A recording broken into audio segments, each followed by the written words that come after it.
So, hindi ko makuha to eh. You paid 5 million to enroll, yet ang payment mo for containers actually went down. Bumaba. Nagmura siya eh. Di ba? It's cheaper than the previous amounts na binibigay mo. Tama ba? Kasi po, yung duties and taxes nun, mas mataas po talaga. Doon sa first, before enrollment sa TARA Opo, system. talagang mas mataas po talaga siya. Kasi itong sa 170,000 na to, hindi mo talaga siya magagawa ng legal eh. Kasi 40,000 lahat nung... So, footwear, tableware, katulad po nitong nangyaring to, footwear, tableware, kitchenware, wala pong tax na 40,000 buong container. Kung isang container yan. Oo. It should be more. Kung idadaan mo yan ng legal, Answer me. It should be more. it should be more. Dapat mas mahal ang taxes na babayaran nila. Yes po, Your Honor. Okay. Now, question. Kung may lalapit sa'yo na sabihin natin gustong pumasok ng 20 containers, you don't ask kung anong laman yan, di ba?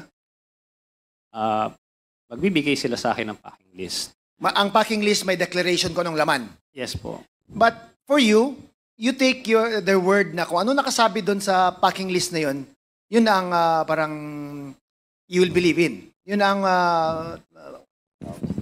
that's what you will believe in. Yes po, Your Honor. Okay, so wala kang pakialam kung drugs ba yan, baril ba yan, mga illegal na mga gamit or something. Basta you just rely on the declaration of the shipper kung ano nakalagay doon sa dokumento.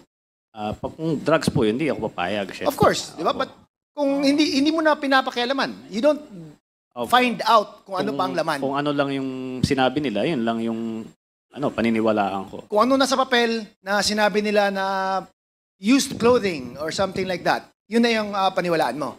Yes po, Your Honor. And you don't go beyond the document that's given to you. Meaning, hindi ka na nag-iimbestiga. Sino ba to? Bakit siya mag-ship ng 10 containers? Sino ba to? At bakit ganito ang laman ng container niya? Hindi na. Wala na.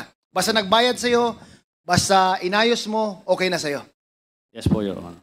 And once you started with the TARA system, smoother yung pagpasok ng containers mo. Tama ba? Yes po, Your Honor. Walang sudden inspections, walang red lane. Bigla, wala. Wala po, Your Honor. Puro green lane to. Green lane.